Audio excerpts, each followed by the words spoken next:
मित्रों, आज के युवा भारत को आवश्यकता है कि भक्ति के साथ कर्मयोग करें। ऐसा करने से यकीन मानिए सफलता तो पक्की है। भक्ति का मतलब ये नहीं है कि माला लेकर बैठ जाएं, बल्कि भगवत गीता में तो कर्म को ही योग से जोड़ दिया है। कर्म यानी कार्य तो करना ही पड़ेगा, लेकिन कार्य के साथ धर्म को रखकर करेंगे तो कार्य एक योग बन जाएगा।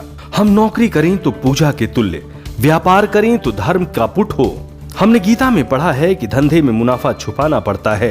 कभी कभी धंधे में थोड़ा बहुत झूठ चलता है, लेकिन फरेब और गलत कार्यों की इजाजत नहीं है। यही धर्म के साथ किया हुआ कर्म आज के युवाओं के लिए भक्ति है। आज के युवाओं को मन में विश्वास बैठा लेना चाहिए कि हम सफलता के लिए ही पैदा हुए हैं और सफलता प्राप्त करके ही रहेंगे।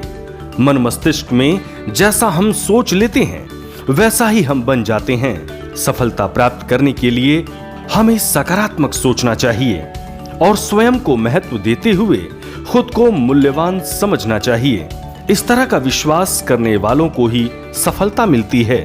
सफल लोगों में ही आत्मविश्वास और आत्मसम्मान होता है, जो उन्हें अपने भीतर की शक्तियों का आभास कराता है। सफल लोग बाकी लोगों की अपेक्षा अपना स्वयं का आत्मसम्मान करते हैं, आशावादी और खुशमिजाज रहते हैं, बुरी खबर या बुरे दिनों को अपने ऊपर हावी नहीं होने देते।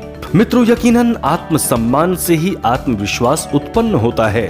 किसी विषय पर निर्णय लेने में स्वयं पर भरोसा करके उसके बारे में अच्छा सोचना जरूरी है। भक्ति के साथ कर्म करने वाले को अगर असफलता भी मिली तो उस असफलता पर निराश नहीं होते, बल्कि दुगनी शक्ति के साथ वही कार्य व्यवस्थित तरीके से करने पर सफलता अवश्य मिलती है, क्योंकि असफलता से आत्मविश्वास की कमी होने लगती है। इसमें बदलाव की कुंजी हमारे मस्तिष्क के अंदर है। हम अपनी इच्छा शक्ति के द्वारा ही अपने सोचने के तरीके को बदल सकते हैं। नकारात्मक विचार को हटाकर इच्छा शक्ति को प्रबल बनाया जा सकता है, क्योंकि इच्छा शक्ति नकारात्मक विचारों पर हावी होती है। हमारा आत्मविश्वास ही ईश्वर प्रदत्त वास्तविक स्वरूप है। हमारे जीवन की घटनाएं हमारे सकारात्मक नजरिए और आत्मसम्मान को बताती हैं। ये घटनाएं हमें प्रोत्साहित भी कर सकती हैं और निरुत्साहित भी।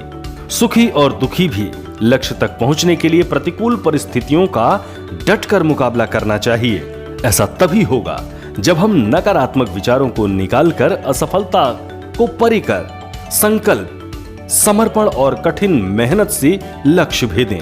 हमें अपनी निराशाजनक व मित्रहीन स्थिति से उबरकर आत्म सुधार करना चाहिए, क्योंकि हमारे अंदर छिपी हुई रहस्यमयी शक्तियां होती हैं, जिसके आह्वान पर अजेय बाधाओं को जीत सकते हैं। समर्पण भाव से बस कोशिश करें, स्वयं से प्रेम करें, भरोसा रखें, सकारात्मक सोच को लाएं, अपने आप को प्रोत्साहित करें। यह जीवन आत्मसम्मान से जीवन के अंतिम क्षण तक चलने वाली प्रक्रिया है, जो युवावस्था में आगे धकेलता है, प्रौढ़ावस्था में सबलता प्रदान करता है और आने वाले वर्षों में नवीनता प्रदान करता है। इसलिए सकारात्मक रहें, आशावादी बनें और निरंतर आत्मविश्वास के साथ आगे बढ़ें। सब्सक्राइब करें टोटल भक्ति को। अब हमारे वीडियोस को सबसे पहले देखने के लिए बेल आइकन को दबाना ना भूलें।